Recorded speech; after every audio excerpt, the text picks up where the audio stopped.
할렐루야. 오늘 저는 여러 성도님들과 함께 네 마리 말과 일곱 나팔의 시대를 주님의 보호 아래 살아가려면 이런 제목으로 함께 은혜를 나누겠습니다. 이 말세에 관한 그 징조와 이루어질 일들 매우 중요하기 때문에 제가 여러 차례 설교를 했고, 따라서 오늘의 내용도 일부가 중복이 될 수 있어요. 식상하다고 생각하지 마시고 끝까지 말씀을 청취하셔서 여러분들에게 힘이 되고 위로가 되고 또 여러분들이 주님의 보호 가운데 살 수 있는 그러한 설교가 되기를 주님의 이름으로 축원드립니다. 자, 하나님의 말씀을 한 절 먼저 보고 들어가겠는데, 잠언 12장 21절의 말씀이죠. 의인에게는 어떤 재앙도 임하지 아니하겠다고 분명히 말씀하셨어요. 반면에 악인에게는 앙화가 가득하리라.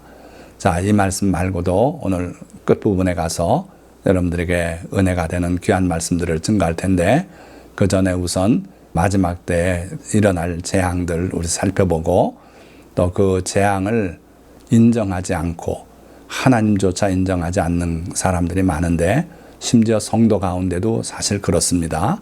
뭐 그런 일이 일어나려고 이렇게 말하는 분들이 많아요. 그러나 그렇게 사시면은 정말 곤란을 당할 수 있다 하는 걸 또 오늘 함께 되돌아보고자 합니다. 자, 지구온난화가 미국에 가져온 재난들이 아주 극심한데요. 물론 미국뿐 아니라 온 세계가 사실 이런 재난을 겪고 있죠. 그러나 지난 한 주간 동안 미국이 겪은 이 재난은 특이할 만해요. 많은 세계인들이 찾는 하와이, 거기에 대화재가 발생했죠. 아직까지 몇 명이 사망했나 짐작조차 할 수 없는 그런 상황이고, 또 오른쪽 사진을 보시면은 대홍수 같은 장면인데, 알래스카 지방에 빙하가 하도 많이 녹아내려서 이 강 수위가 높아졌대요. 그래서 집이 통째로 강물에 휩쓸리는 그 장면을 찍은 사진이죠. 이렇게 지구의 온난화가 여러 영향을 미치고 재앙을 가져오는데, 그 워싱턴 DC 일대, 즉 DMV 지역에 토네이도 경보가 내려졌어요. 바람이 시간당 80마일 속도로 돌풍이 불 수 있다. 순간 초속 34m의 강풍이 불 것이다. 그래서 창문 곁에 있지 말고 집안에 제일 안전한 지하실이 있으면 지하실에 내려가 있으라고 아주 상세한 안내가 돼 있었어요. 그런데 그날 오후에 내려진 이 경보는 별일 없이 지나갔습니다. 그러나 그날 밤에 저희는 자느라고 그런 일이 벌어진 줄도 몰랐는데 정전이 일어났어요. 그걸 아침에서야 알았죠. 그러고 정전을 복구하려고 많은 차들이 와서 이렇게 수리 작업을 하는 모습인데요. 아침부터 저녁 늦게까지 이렇게 공사하는 장면을 제가 찍은 거예요. 그런데 또 일주일 만에 또다시 경보가 날아왔어요. 저는 이런 경보를 처음 봅니다. 멀티 워닝이라 그래요. 다중 경고. 그래가지고 경고 내용이 3가지나 떴어요. 어찌됐든 한 번에 3가지 경고가 일시에 발령된 건 처음 접하는 일이에요. 그러니까 나날이 갈수록 이상한 상태가 되고 있는 건 틀림없어요. 이 워싱턴 지역은요, 4월까지는 비가 자주 왔습니다. 그런데 5월 달 들어서부터 6월 2달 이상 비가 안 왔어요, 거의. 그래서 잔디가 막 말라 죽어가고, 그런데 그 이후에 7월에 들어와서 이상한 현상이 나타났어요.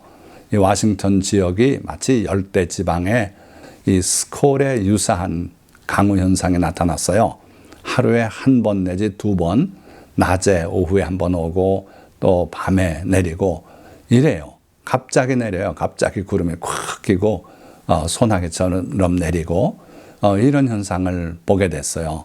그래서 많은 분들이 지구온난화는 이제 끝났고 지구 열대화가 진행되고 있다, 그런 이야기들을 하는데, 기상학자들은 스콜은 아니래요. 우리 대한민국도 이런 현상이 나타난대요. 그래서 기상청에서 호우성 소나기다 이렇게 이름을 붙일까 의논들 한다는데 어떻게 됐나 모르겠어요. 이것이 비단 미국이나 또는 대한민국에만 있는 현상인가? 아니고요. 온 세계가 이런 기상이변을 겪고 있는데, 자, 첫 번째 단락은 온 세계가 겪을 극심한 재앙들, 성경은 무엇을 기록하고 있는가 살펴보고자 합니다. 자, 여러분들 잘 아시는 요한계시록에 이 마지막 때에 대한 예언이 많이 나오지 않아요? 근데 그 중에 첫 번째가 7인을 떼는 장면이고, 두 번째는 7 나팔을 부는 장면이고, 그리고 마지막 7 대접을 땅에 쏟아서 재앙이 임하는 그런 장면이죠. 왜 이렇게 세 가지나 삼중으로 이렇게 예언을 기록하셨는가?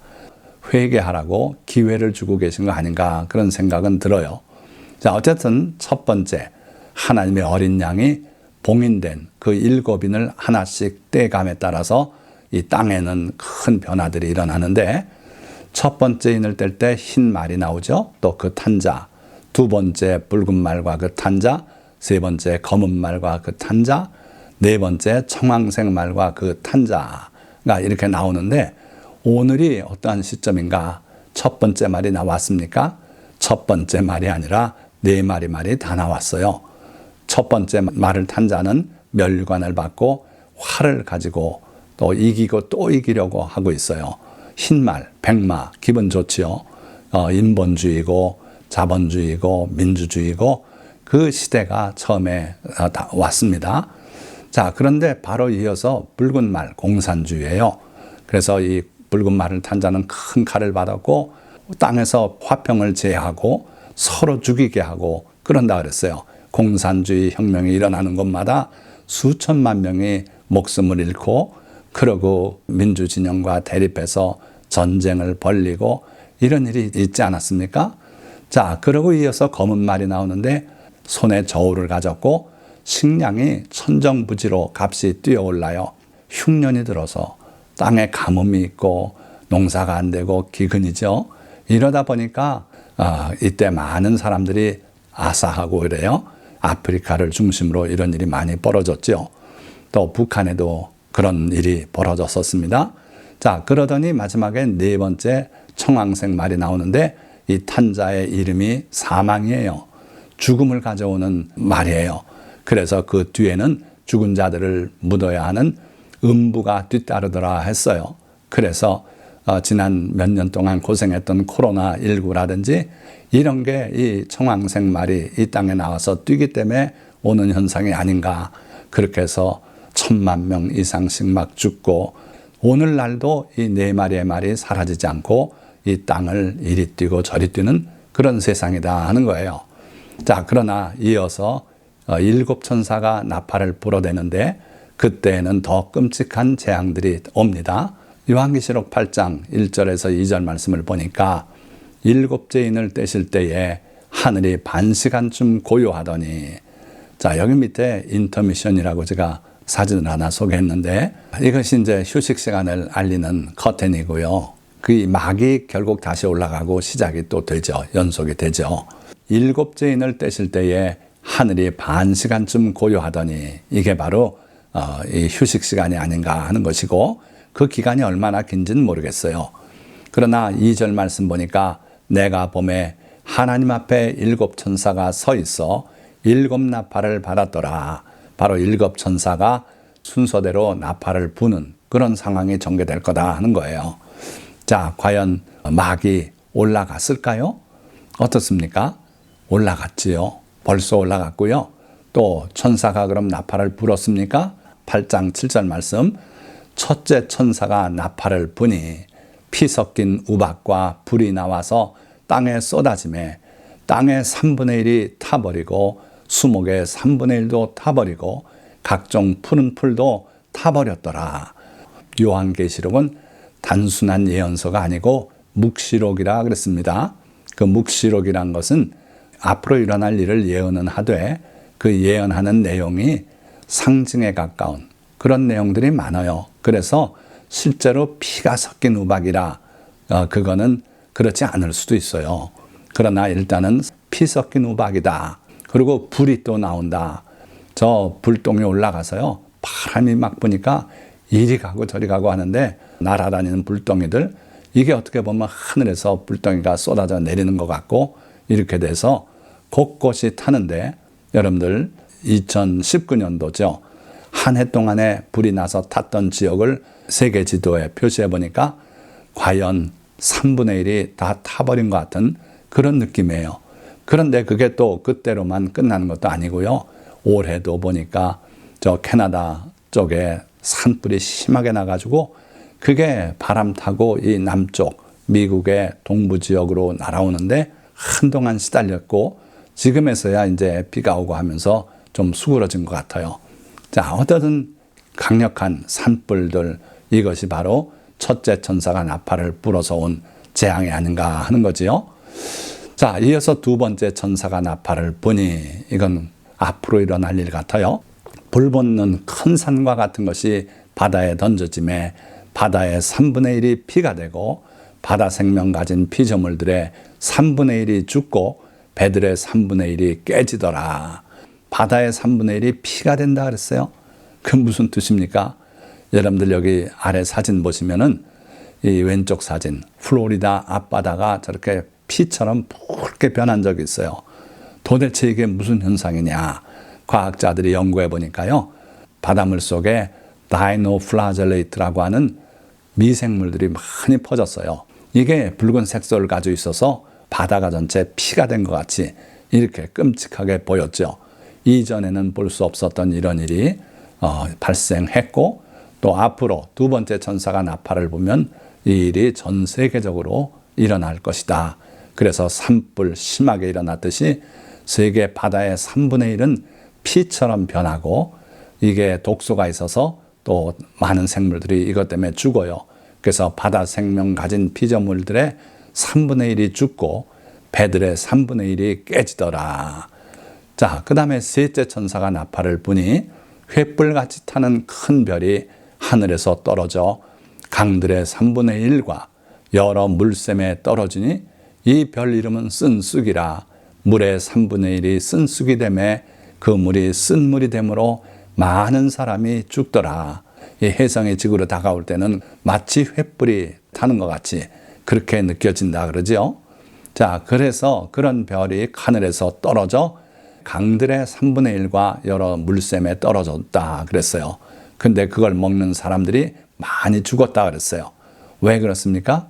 어쩌면 이 외계 행성이 방사능을 가지고 있는 해성이고 그것이 곳곳에 지구로 들어올 때는 터져서 흩어진다고 합니다. 그런 또 우주 원칙이 있더라고요. 원리가.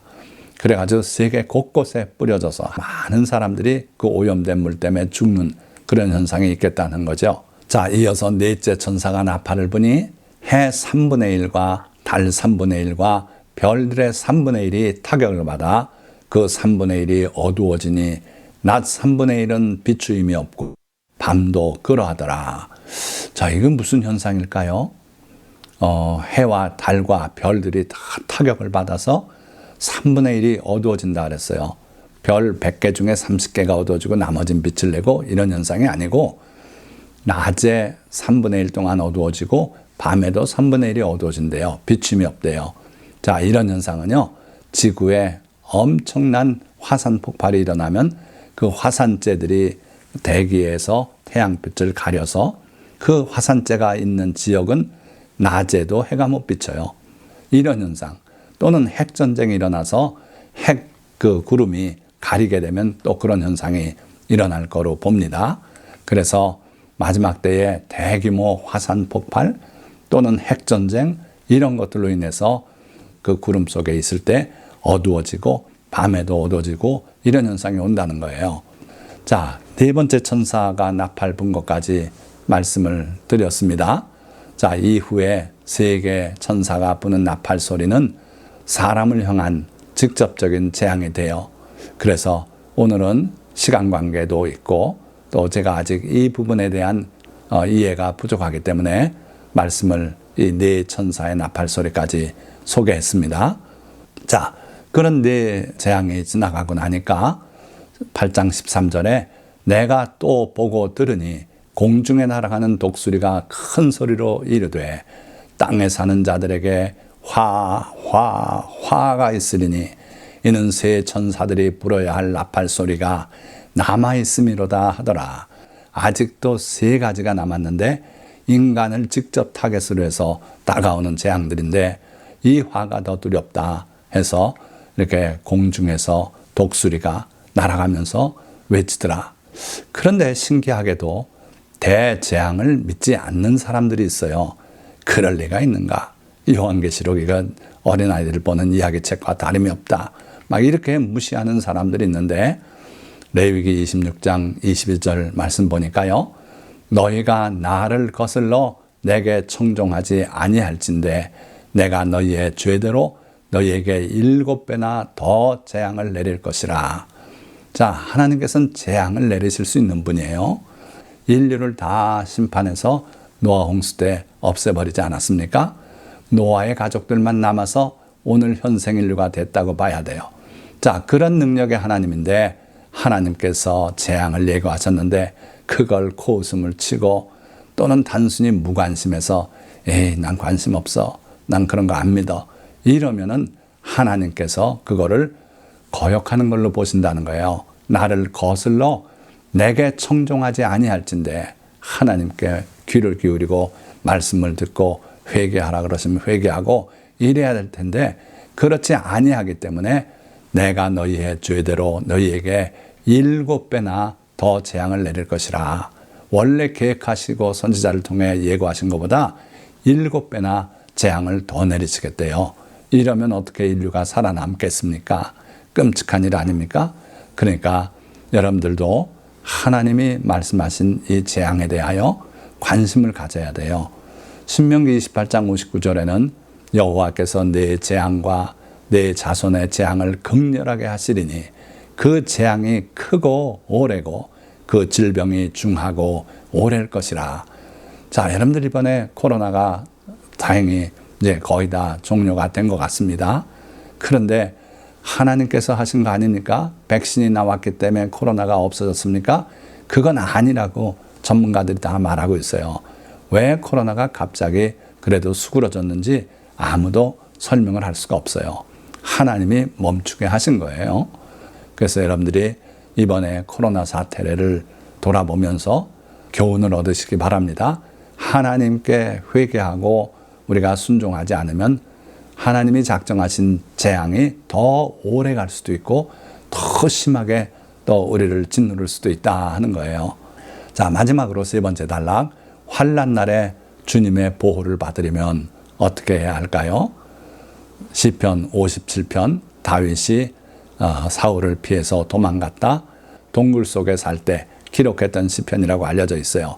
시편 57편 그 첫 절을 보니까 하나님이여 내게 은혜를 베푸소서 내게 은혜를 베푸소서 내 영혼이 주께로 피하되 주의 날개 끈을 아래에서 이 재앙들이 지나기까지 피하리이다.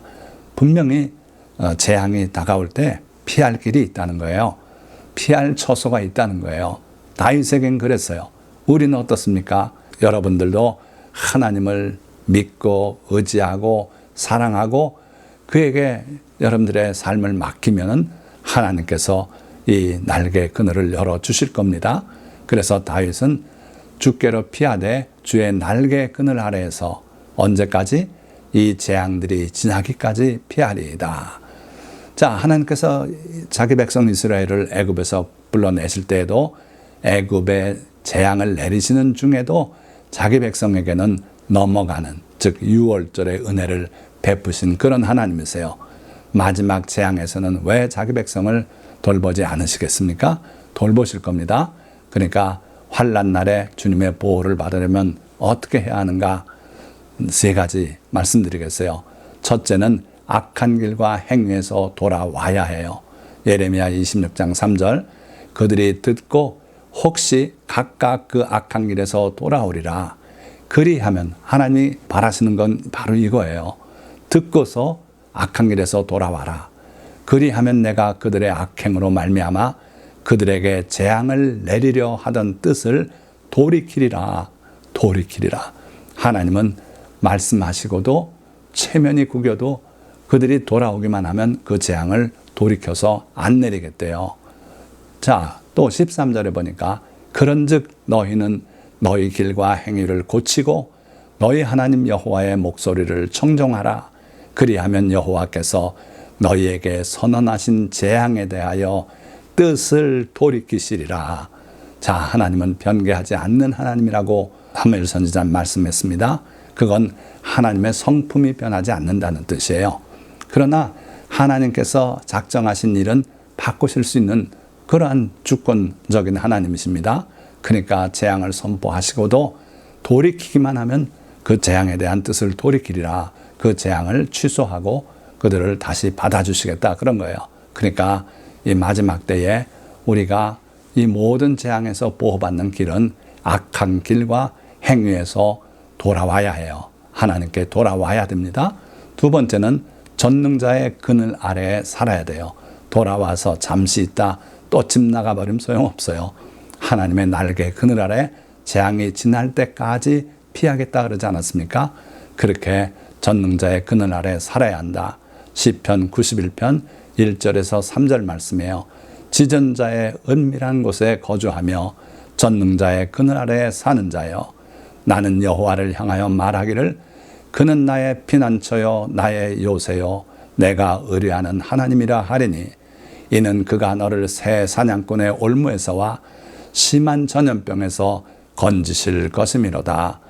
자, 그러니까요, 우리가 주님의 날개 그늘 아래 살아야 되는데, 구체적으로 말씀드리면 기도하는 생활을 하라는 거예요. 골방에 들어가서 하나님께 무릎 꿇고 기도하는 그 삶이 있는 사람, 그 사람은 주님의 날개 그늘 아래 이렇게 보호받는 삶을 살게 된다 하는 거예요. 자, 세 번째로 시편 91편 14절에서 16절 말씀, 하나님이 이르시되 그가 나를 사랑한즉 내가 그를 건지리라. 그가 내 이름을 안즉 내가 그를 높이리라. 그가 내게 간구하리니 내가 그에게 응답하리라. 그들이 환난 당할 때에 내가 그와 함께하여 그를 건지고 영화롭게 하리라. 내가 그를 장수하게 함으로 그를 만족하게 하며 나의 구원을 그에게 보이리라 하시도다. 우리가 주님의 날개 그늘 아래 피하여 살면서 그 하나님을 사랑하고 우리 주 나사렛 예수 그리스도를 사랑하고 보혜사 성령님의 인도에 순응해서 그렇게 살면은 하나님께서 우리를 건져주시겠대요. 그 엄청난 재난 가운데 우리가 허덕일지라도 거기서 건져내겠다. 그가 내 이름을 안즉 내가 그를 높이리라. 그가 하나님이 어떤 분인지를 아는 그러한 믿음의 사람이라면 그를 높여주겠다. 그가 내게 간구하리니 내가 그에게 응답하리라. 기도하는 대로 내가 그에게 응답하겠다. 내가 그를 환난에서 건져주고 영화롭게 하리라. 그러고 요즘 건강에 얼마나 관심 많습니까? 하나님의 이 말씀 하나로 다 만족이 될 수 있어요. 내가 그를 장수하게 함으로 그를 만족하게 하며 나의 구원을 그에게 보이리라. 어느 정도 장수하게 하는가? 우리 스스로가 만족해서 하나님 이제 충분합니다. 오래 살았습니다. 주님의 약속이 내게 넘칩니다. 이렇게 만족할 정도로 장수하게 하시고, 그리고 하나님의 구원을, 사람의 구원이 아닌 하나님의 놀라운 구원을 우리에게 보여주시겠다고 약속하셨습니다. 자, 말씀을 맺기 전에 또 다른 성경 말씀 몇 개 소개합니다. 잠언 12장 21절, 아까 처음에 소개했던 말씀이에요. 의인에게는 어떤 재앙도 임하지 아니하려니와 악인에게는 앙화가 가득하리라. 여호와를 경외하는 것은 사람으로 생명에 이르게 하는 것이라.